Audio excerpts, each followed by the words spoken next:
पहुंचे, कहा महाराज ऐसे सुखदेव जी का आगमन हुआ है। जनक जी महाराज ने बड़े क्रोध के साथ कहा, कह दो द्वार पर खड़े रहें, 3 दिन के बाद आपको जवाब मिलेगा। 3 दिन तक द्वार पर खड़े रहे। जब 3 दिन बीतने के बाद 3 दिन हो गए, 3 दिन तक द्वार पर खड़े रहे आचार्य सुखदेव जी। उसके बाद कहा अपने सैनिकों से, देखो सुखदेव जी के मुख पर क्रोध दिखाई देता है या नहीं दिखाई देता। सैनिकों ने कहा महाराज जैसा संत आया था, नील मणि जैसा इसका तेज है, इसके मुख पर वैसा ही झलकता है, कतई क्रोध दिखाई नहीं देता। तुरंत जनक जी महाराज दौड़े दौड़े आए, सुखदेव के चरणों में लेट गए। कहने लगे महाराज क्षमा करना, मेरी परिस्थिति ऐसी थी कि आपकी परीक्षा लेनी थी। मैं जानता हूं आपने क्रोध पर विजयी को प्राप्त कर लिया है। आप आइए, मैं अवश्य आपको वेद शास्त्रों का ज्ञान अवश्य प्रदान करूंगा। और जनक जी महाराज ने इशारा दिया, सुंदर सुंदर स्त्रियों को बुलाया, कहा इनकी सेवा में कोई कमी नहीं रह जाए। कोई पान खिलाती है, कोई पंखा डुलोती है। सैनिकों से कहा, देखो इसके मन में कोई कामना की इच्छा तो नहीं जागृत हो रही, लेकिन जैसा उनका तेज मणि है, जैसे आए थे वैसे ही बैठे हैं। कहा महाराज आपने काम पे ही विजयी को प्राप्त कर लिया है, वेद अध्ययन की कराया है बारंबार। जैसे कहते हैं पुराणों की विद्या जितने भी सुखदेव जी महाराज ने सब अध्ययन किया। वेद व्यास जी ने श्रीमद् भागवत कथा को उनको प्रदान दे दी। कहते हैं जब राजा परीक्षित जी महाराज को 7 दिन का श्राप मिला, जब सुखदेव भगवान ने आकर उनको श्रीमद् भागवत कथा का पान कराया, उनको भगवान के धाम तक पहुंचाया। बोलिए भागवत महापुराण की जय हो।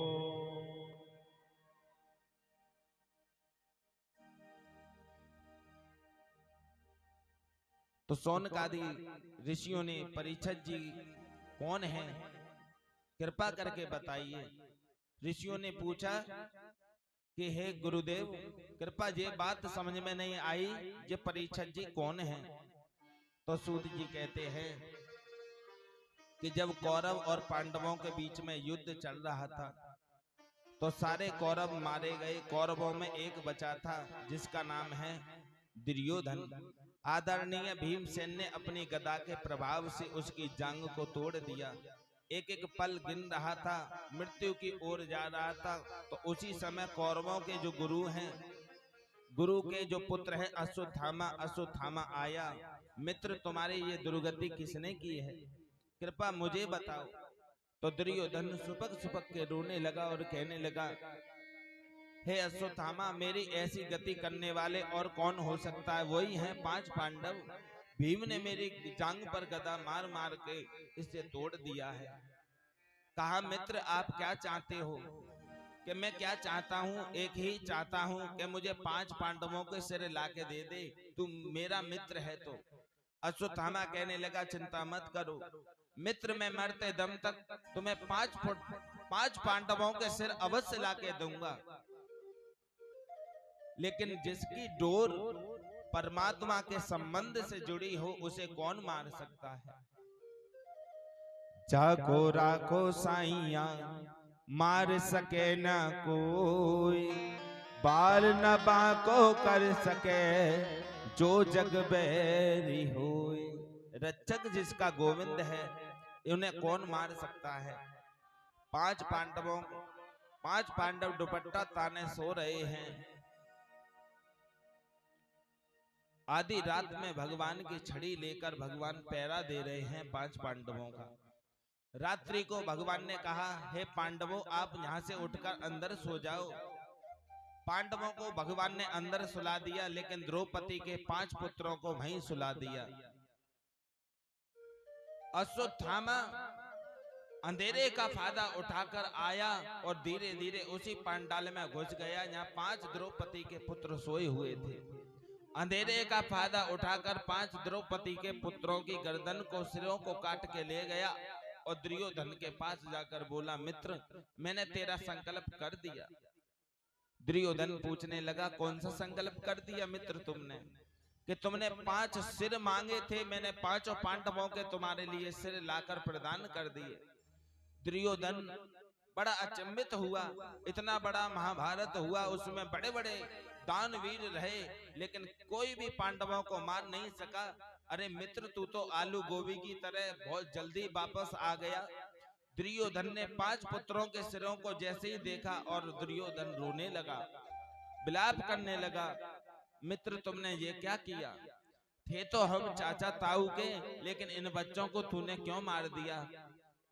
अरे 5 पांडव बूढ़े हो गए, मेरे कौरवों का वंश ही नष्ट हो चुका, अब इसमें कौन बचा? 5 पांडव बचे थे, इनके भी 5 पुत्र थे, तो तूने इनको मार दिया। आहा करके दुर्योधन मर गया। अब तो जैसे जिसके माता के 5 पुत्र मर जाएं तो उस माता पर क्या बीतती है, ये तो वही माँ जानती है।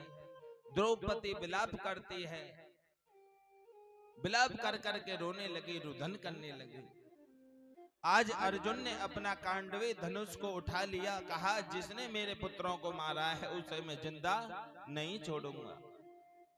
आज जैसे ही अश्वत्थामा को मारने के लिए अर्जुन और कृष्ण भागते हैं, तो उसी समय अश्वत्थामा ने क्या काम किया? ब्रह्म अस्त्र का प्रयोग करना प्रारंभ कर दिया। जैसे ब्रह्म अस्त्र चलाया, भगवान के चरणों में अर्जुन ने प्रार्थना की और कहा, महाराज मुझे बचाओ। कृष्ण कृष्ण महाभागो भक्तानां भयंकरम त्वमेको देहनम नाम पांगुरोसी समर्ते। कन्हैया मुझे बचाओ, नहीं तो के ब्रह्म अस्त्र जलाकर मुझे भस्म कर देगा, मेरी रक्षा करो। गोविंद ने कहा, हे अर्जुन घबराने की कोई बात नहीं है, जैसे लोहे को लोहा काट सकता है वैसे ही तू भी अपना ब्रह्म अस्त्र चलाओ। अर्जुन ने भी अपना ब्रह्म अस्त्र को चलाया, दोनों ब्रह्म अस्त्र टकराकर दोनों ब्रह्म अस्त्र शांत हो गए। अर्जुन ने भागकर उसके केसों को पकड़ लिया। यहाँ द्रौपदी विलाप कर कर के रो रही है, लाखों नर नारियां थी, उन्हीं के सामने अश्वत्थामा को पकड़ कर ले आए। कोई कहता है इसे जमीन में जीवित गाड़ दो, कोई कहता है इसे जिंदा जला दो, कोई कुछ कहता है। अर्जुन कहते हैं, हे देवी बताओ इसका क्या करना चाहिए? भीम कहने लगे, इसे जिंदा जला देता हूं, यही सही रहेगा। युधिष्ठिर जी से पूछा, बताइए इसका क्या करें? युधिष्ठिर जी ने कहा, धर्म ग्रंथ में जो लिखा है वही करना चाहिए। भीमसेन ने कहा, अर्जुन तुम नहीं मारोगे तो इसे मैं ही मार देता हूं। इस पापी ने जो पाप किया है, इससे घिनौना पाप क्या है? मेरे 5 पुत्रों को इसने मार दिया। लेकिन द्रौपदी से पूछा, इसका क्या करना चाहिए? द्रौपदी कहती है, नहीं इसे मत मारो। तो सब देखने लगे, इनके मन में, इनके हृदय में करुणा आ गई, ममता वाला भाव आ गया। बोले, गुरु द्रोणाचार्य ने जो विद्या आपको भी नहीं सिखाई, जो अपने पुत्र को नहीं सिखाई, लेकिन ये विद्या आप लोगों को सिखाई, इसे मत मारो। इसकी माँ का बुरा क्या हाल होगा, लेकिन अपनी माँ का ये तो अकेला है, इसने मेरे 5 पुत्रों को मार दिया तो क्या हुआ? भगवान कृष्ण चुपचाप खड़े हैं। बोले, कोई हमसे पूछे तो हम राय दें, जब कोई हमसे पूछ ही नहीं रहा है तो हम क्यों अपनी राय दें? तो अर्जुन ने भगवान कृष्ण की ओर देखा, हाथ जोड़ के प्रार्थना की, महाराज आप ही बताओ क्या करना चाहिए? तो भगवान कृष्ण कहते हैं कि पूजहि विप्र सकल गुणहीना, शूद्र नहीं वेद प्रवीणा, परहित रसि धर्म नहीं भाई, पर पीड़ा सम नहीं अधम माई। ब्राह्मण चाहे जैसा भी हो उसे कभी मारना नहीं चाहिए, कैसा भी हो उसे कभी मारना नहीं चाहिए। और बालकों के हत्यारे को कभी छोड़ना नहीं चाहिए। तो बगल में खड़े हुए थे भीम, कहने लगे हो गया फैसला, ऐसों से राय लोगे तो ऐसा ही होगा। पहली बात में तो ये कह दी कि ब्राह्मण को कभी मारना नहीं चाहिए और बालकों के हत्यारे को कभी छोड़ना नहीं चाहिए। तो ऐसे दो चार और इकट्ठे हो गए तो कर देंगे ये फैसला। तो अर्जुन बगल में खड़े हुए बोले महाराज आखिर बताइए क्या करना चाहिए। बोले क्या करना चाहिए, इसकी दाढ़ी मूछ उतरवाइए, इसके मस्तक में जो मणि है उसे न करवाइए।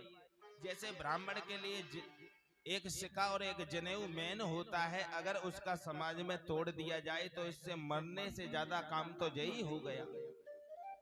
उसका यज्ञोपवीत को तोड़वा दिया, मस्तक से मणि को निकाल दिया और धक्के मारकर उसे समाज से बाहर कर दिया। कहा जब तक ये पृथ्वी शेष नाग पर पृथ्वी रहेगी अश्वत्थामा, जब तक तुम तिल तिल रोजाना मरोगे। अश्वत्थामा का आज भी कोई मुख देख ले तो वो भी कलंकित हो जाता है। अश्वत्थामा आज भी जीवित है। ऐसा शराप उसको दे दिया, मारा मारा घूमने लगा। लेकिन अश्वत्थामा को शुक्रगुजार होना चाहिए अर्जुन का कि मुझे जीवित छोड़ दिया, लेकिन बदले की भावना। तो क्या काम किया अश्वत्थामा, एक कोने में बैठा बैठा विचार करने लगा कि ये कौरव जो थे सब के सब मारे गए, इन लोगों ने मेरा अपमान तो किया है, लेकिन मैं इनको जीवित अभी चैन से नहीं रहने दूंगा। लेकिन ये 5 पांडव बचे हैं, इनके 5 पुत्र थे, मैंने उनको मार दिया। 5 पांडव बचे हैं, ये कितने साल जिएंगे? कुछ साल जिएंगे, मरना तो इनको भी है, इनका तो वंश ही नष्ट हो गया। लेकिन उसे याद आया जो अभिमन्यु है, जो अभिमन्यु है उसकी पत्नी जो उत्तरा है, अभिमन्यु तो चक्रव्यूह में फंस के मारा गया। लेकिन जो उसका पत्नी का नाम उत्तरा है, उसके गर्भ में शिशु है, उसके गर्भ में जो शिशु है उसका जन्म होने वाला है, तो इसके पुत्र को, इनके पुत्र को ही मैं नष्ट करता हूं। तो क्या काम किया अश्वत्थामा ने, उत्तरा के गर्भ की ओर ब्रह्मास्त्र को चलाना प्रारंभ कर दिया। और जैसे ही ब्रह्मास्त्र चलाने के लिए उत्तरा के गर्भ के लिए आता है, तो उसी समय भगवान वहां पर आ गए और कहने लगे कि तुम चिंता मत करो किसी बात की। और उत्तरा हाथ जोड़ के भगवान से प्रार्थना करती है, प्राहि प्राहि महायोगिन देव देव जगतपते न्यायं तुम दयं वयं पश्चेत मृत्यु परस्यम्। हे गोविंद मेरे प्राणों की रक्षा करो, ये ब्रह्म अस्त्र जलाकर मुझे राख कर देगा, मेरे शिशु की रक्षा करो। चाहे मेरे प्राण निकल जाएं, लेकिन मेरे इस बालक को कुछ नहीं हो। कृष्ण मेरी रक्षा करो। भगवान कहने लगे तुम चिंता मत करो, मेरी ओर देखो, मातृ भाव को लेकर आओ। भगवान ने क्या किया, ब्रह्म अस्त्र को देखते ही भगवान ने सूक्ष्म रूप धारण किया और सीधे गर्भ में जाकर उत्तरा के गर्भ में प्रवेश किया, अपना सुदर्शन चक्र चलाया, उसके गर्भ की रक्षा की। ब्रह्म अस्त्र वहीं शांत हो गया। भगवान बाहर आ गए और कहने लगे बेटे तुझे कोई तकलीफ तो नहीं है? उत्तरा कहने लगी कोई तकलीफ नहीं है। आज 88,000 संत को जो वेद सूत जी महाराज कथा सुना रहे हैं वो भी हंसने लगे। वो इसलिए हंसने लगे, इस गर्भ से बाहर आने के बाद जन कितने जन्म बीत जाते हैं, तब जाकर भगवान का दर्शन होता है। लेकिन ये बालक कितना भाग्यशाली है, इसे गर्भ में ही भगवान ने दर्शन दे दिए। बोलिए बाल कृष्ण भगवान की जय हो मेरो राधा रमण गिरधारी, गिरधारी श्याम बनवारी, मेरो राधा रमण गिरधारी,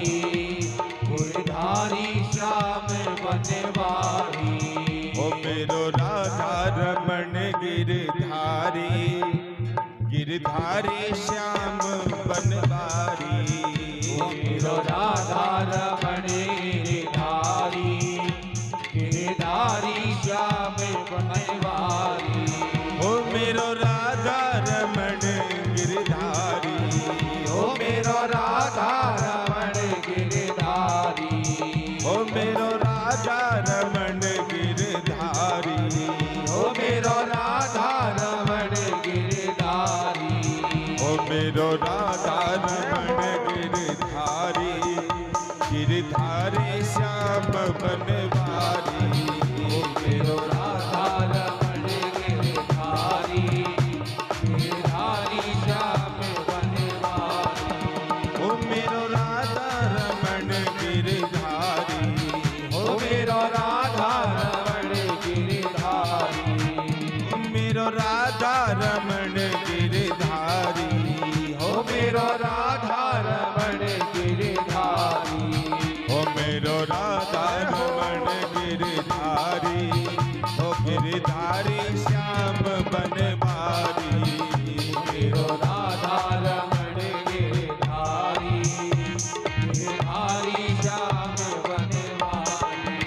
तालियां बजाते हुए ओ गोविंद मेरो है, गोपाल मेरो है, गोविंद मेरो है, गोपाल मेरो है। श्री बांके बिहारी नंदलाल मेरो है। ओ श्री बांके बिहारी नंदलाल मेरो है। मेरा बांके बिहारी नंदलाल मेरो है। ओ मेरो बांके बिहारी नंदलाल मेरो है। गोविंद मेरो है, गोपाल मेरो है, गोविंद मेरो है, गोपाल मेरो है। गोविंद मेरो है, गोपाल मेरो है। गोविंद मेरो है, गोपाल मेरो है। जय हो।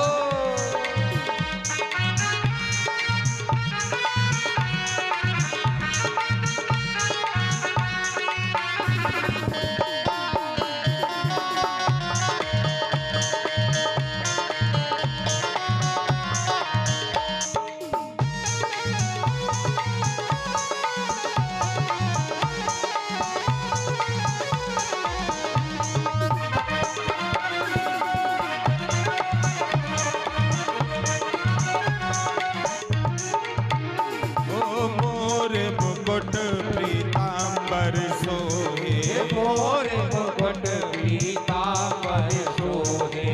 मोर मुकुट पीतांबर सोहे। मोर मुकुट पीतांबर सोहे। गल बैजंती माल भज मन श्री राधे। गल में जलती माल भज मन श्री राधे। ओ श्री राधे जय श्याम राधे। श्री राधे जय श्याम राधे। ओ श्री राधे जय श्याम राधे। ओ श्री राधे जय श्याम राधे। श्री राधे गोपाल भज मन श्री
राधे श्याम।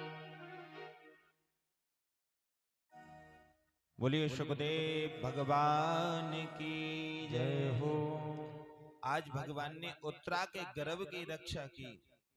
जब उत्तरा के गर्भ की जैसे ही रक्षा की तो कुंती को पता चला कि मेरे भगवान श्री कृष्ण हैं, जो ये कोई साधारण अवतार नहीं है, स्वयं नारायण भगवान के अवतार हैं। दौड़े दौड़े आई और बारंबार प्रणाम करने लगी। हे भगवान, मैं तुम्हें प्रणाम करती हूँ, मुझसे जो भी गलती हुई मुझे क्षमा करना। उसी समय भगवान कहने लगे, अगर तूने बुआ मुझे परमात्मा कह दिया है, आज तक मैं तुझे बुआ समझता था, तू मुझे भतीजा समझती थी, लेकिन अब तू कुछ मांग ले। अगर तूने मुझसे भगवान कह दिया है तो मैं भगवान हूँ, कुछ वर मांग ले। तो कहने लगी, मैं क्या मांगू हे गोपाल, लेकिन ये तो आपकी लीला है। कभी किसी के आप भाई बनते हो, कभी किसी के सखा बनते हो, किसी के पिता बनते हो, किसी की माता बनते हो, लेकिन सबके परवावा तो आप ही हो। मेरा आप किसी को बुआ बनाते हो, किसी को मौसी बनाते हो, तो सब लीला आपकी है। मैं आपके चरणों में प्रणाम करती हूँ। तो उसी समय भगवान कहने लगे, मैं तो बहुत छोटा हूं, लेकिन आपने जब मुझसे भगवान मान लिया है तो कुछ ना कुछ आप मुझसे वर मांगी लो। तो सबसे पहले युधिष्ठिर जी बड़े हैं, तो सबसे पहले उनका नंबर आता है। युधिष्ठिर जी बोले, हे कन्हैया, मेरा तो केवल एक ही संकल्प है कि मैं कभी जीवन में, मेरा जो संकल्प है, मैं केवल सत्य पर टिका रहूं, ऐसा वर दो। भीमसेन कहने लगे कि महाराज, मुझे तो लोग पहले से भोजन भट्ट कहते हैं, ऐसा आशीर्वाद दो कि मैं खाते पीते नाचते गाते, केवल मैं तो व्रत भी नहीं रहता, मुझे तो केवल ऐसा ही वर दो कि जैसे नाचते खाते पीते आपके नाम का गुणगान करता रहूं। सुभद्रा कहती है, मुझे तो एक ही वर दे दो। हे कन्हैया, आपके चरणों को प्रकार जैसे मैंने पिंजड़े में बंद कर रखा है, सदैव मेरे हृदय रूपी में आपका नाम सदैव बना रहे, ऐसा मुझे वरदान दो। कुंती बोले, हे गोपाल, मुझे आप देना चाहते हो तो केवल एक ही वर दो। तो कुंती कहती है कि सुख के माथे सिल पड़े, जो हरि नाम से जाए, बलिहारी बा दुख की, जो पल पल नाम रटाए। मां कुंती कहती है, हे कन्हैया, जीवन में मुझे अगर देना है तो जितना भी संसार का दुख है वह मुझे दुख दे दो, और मुझे इस संसार में कुछ नहीं चाहिए। जो भी देना है तो मुझे दुख देना, क्योंकि सबसे बड़ी विपत्ति तो कन्हैया वो है जो तेरे नाम का स्मरण ही भुला दे। कि सुख के माथे सिल पड़े, जो हरि नाम से जाए, बलिहारी बा दुख की, जो पल पल नाम रटाए। ऐसा दुख तो मेरी झोली में आता रहे, हे कन्हैया, कुछ देना है तो मुझे केवल वही दे जो मेरे जीवन में हर समय दुख आता रहे। ऐसे सुख को लेकर हम क्या करें जो सब सुखों को छोड़कर, ऐसे सुख को लेकर क्या करें जो तेरा नाम ही जुबान से चला जाए। ऐसा दुख मेरी झोली में डाल जिससे हर समय कम से कम तेरे नाम का स्मरण होता रहे। सबने कुछ ना कुछ मांगा, लेकिन कुंती ने ही दुख मांगा। लेकिन आज मेरे गोविंद समस्त पांडवों को लेकर, द्रौपदी को लेकर, जिस महाभारत में केवल जिनकी आयु बड़ी दीर्घ है, जिनका नाम भीष्म पितामह है, भीष्म पितामह हैं, उनके पास लेकर पहुंचे हैं और कहने लगे, अब आप इस देश के राजा हो तो भगवान कृष्ण ने सबको उपदेश दिया, रात्रि भर उपदेश दिया, लेकिन अर्जुन तो भगवान को अपना सखा, अपना मित्र, अपना गुरु मानते हैं। लेकिन युधिष्ठिर जी महाराज की बात समझ में नहीं आती, क्योंकि उनके हृदय में केवल एक ही बात है कि ये कल परसों तो गाय चराता था, लेकिन आज ये द्वारका का राजा बन गया, तो क्या हुआ, इसकी बात कैसे स्वाभाविक होगी। जब तक चाहे छोटा हो बड़ा हो, हम भाव से उसकी बात को नहीं सुने तो हमारी समझ में कुछ नहीं आने वाला। तो इसलिए भगवान कृष्ण ने सोचा कि जिनकी लंबी दीर्घ आयु है और जो मेरा स्मरण करके पड़े हैं, बाणों की सैया पर भीष्म पितामह अभी तक जीवित हैं, मैं उन्हीं से इनके लिए उपदेश दिलवाता हूं। तो आज समस्त द्रौपदी, 5 पांडवों को लेकर, कुंती को, आज सबको लेकर, सब नगरवासियों को लेकर यहाँ भीष्म पितामह पड़े हुए हैं, उन्हीं के पास जाकर पहुंच गए। और भगवान ने कहा ये भारतवर्ष के सम्राट हो गए हैं।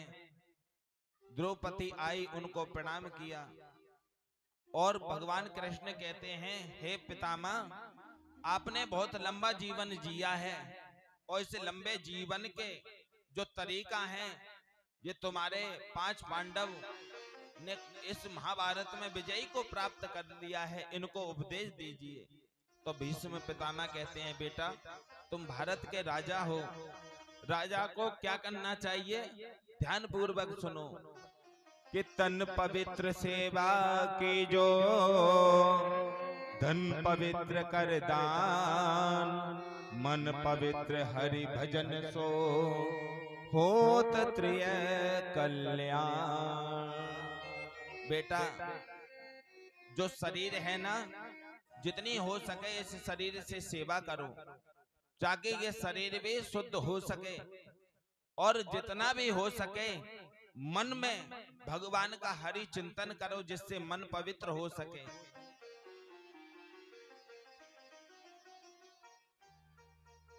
क्योंकि और जो आपके पास धन है, इस धन का अपने सुख के लिए भी प्रयोग करो और दूसरों के सुख के लिए भी प्रयोग करो। ये सबसे बड़ी श्रेष्ठ बात होती है बेटा, और राजा का कर्तव्य होता है अपने राज को ईमानदारी से काज को संभालना, और अपनी आंखों के सामने चाहे कितना भी बड़ा पाप हो उसे होने मत देना। अपने प्राणों की आहुति लगाकर अपने भारतवर्ष की रक्षा करना। अपने राज्य में किसी भी प्रकार का पाप हो, चाहे प्राण चले जाएं, ऐसे पाप मत होने दो। इतनी सी बात भीष्म पितामह बोल रहे थे, तो उसी समय द्रौपदी को हंसी आ गई। भीष्म पितामह ने कहा, हे पुत्री तू हंसी क्यों? तो उसी समय द्रौपदी कहने लगी, बाबा कुछ नहीं, मुझे ऐसे ही हंसी आ गई। भीष्म पितामह कहने लगे, कुलवती नारी ऐसे बिना वजह के नहीं हंसती, इसके पीछे कोई ना कोई कारण तो होगा पुत्री। तो द्रौपदी कहने लगी, बाबा मैं आपको कष्ट देना नहीं चाहती। जिस समय मेरे 5 पति मुझे जुआ में हार गए थे, दुष्ट दुशानन ने मेरी साड़ी का पल्लू पकड़ के जैसे ही पकड़ा था, तो उस सभा में सबसे आगे आप ही बैठे थे। मैंने आपसे हाथ जोड़ के प्रार्थना की, बाबा मेरी रक्षा करो। क्या ये कौन सा धर्म है, ऐसी अवलासा नारी को लाकर बीच सभा में जो राजस्वला धर्म से हो उसके वस्त्रों को उतारना, ये कहाँ का धर्म है? और मैंने सबसे पहले आपसे ही पुकार की थी, मेरी बाबा रक्षा करो, लेकिन आप उस सभा में आप खड़े हो जाते, उसकी ओर एक नजर टेढ़ी करते, तो उसकी हिम्मत नहीं थी कि मेरी साड़ी का पल्ला भी पकड़ सके। लेकिन आपने इतनी सी बात सुनकर भीष्म पितामह हिचकलियां भर के रोने लगे और कहा, पुत्री मैंने उस दुर्योधन